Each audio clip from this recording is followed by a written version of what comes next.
حلال و حرام واضح ہے۔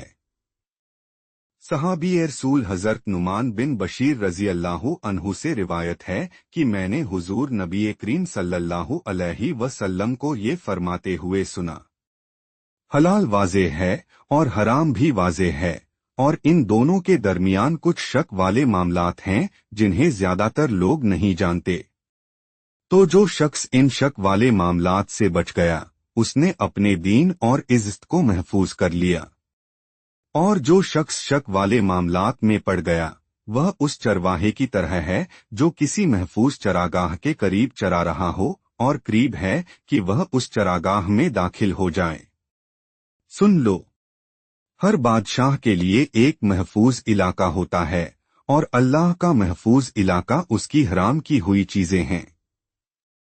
خبردار، جسم میں گوشت کا ایک ٹکڑا ہے، اگر وہ صحیح ہو جائے تو سارا جسم صحیح ہو جاتا ہے، اور اگر وہ خراب ہو جائے تو سارا جسم خراب ہو جاتا ہے۔ سن لو، وہ ٹکڑا دل ہے۔ صحیح بخاری شریف حدیث نمبر 52۔ یہ حدیث دین اسلام کے بنیادی اصولوں میں شامل ہے اور واضح رہنمائی فراہم کرتی ہے کہ ایک مومن اپنی زندگی کے ہر پہلو میں کیسے احتیاط اور اعتدال کا راستہ اختیار کرے۔ اس میں حلال، حرام اور شک شبہے والے معاملات کی اہمیت اور دل کی حالت کے اثرات کو بہت ہی جامع انداز میں بیان کیا گیا ہے۔ حلال اور حرام کی وجاہت۔ نبی کریم نے فرمایا کہ حلال اور حرام واضح ہیں۔ حلال وہ چیزیں ہیں جنہیں شریعت نے صاف طور پر جائز قرار دیا ہے، جیسے کھانا، پینا، نکاح اور حلال روزگار وغیرہ۔ حرام وہ چیزیں ہیں جنہیں شریعت نے پوری طرح منع کیا ہے، جیسے سود، زنا، چوری اور شراب نوشی وغیرہ۔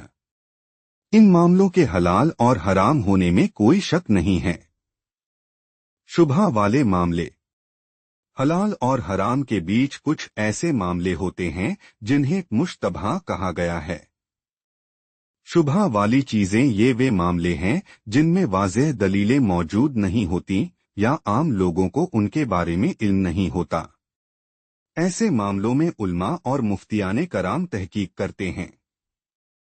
نبی کریم نے فرمایا کہ جو شخص ان شبہ والی چیزوں سے بچتا ہے وہ اپنے دین اور عزت کو محفوظ رکھتا ہے۔ مطلب یہ ہے کہ اگر کسی چیز کے بارے میں شک ہو کہ یہ جائز ہے یا ناجائز تو احتیاط کرنا بہتر ہے تاکہ دین اور کردار پر کوئی داغ نہ لگے۔ شبہات میں پڑنے کی مثال۔ حضور نبی کریم نے شک شبہے والی چیزوں میں پڑنے والے کو ایک چرواہے سے تشبیہ دی جو کسی محفوظ چاراگاہ کے قریب ہو۔ چاراگاہ کا قریب ہونا اگر چاراگاہ محفوظ علاقے کے قریب ہو جائے تو جانوروں کے اندر جانے کا خطرہ بڑھ جاتا ہے۔ عملی مثال، جو شخص شبہ والے معاملوں میں پڑتا ہے وہ حرام میں مبتلا ہونے کے قریب ہوتا ہے۔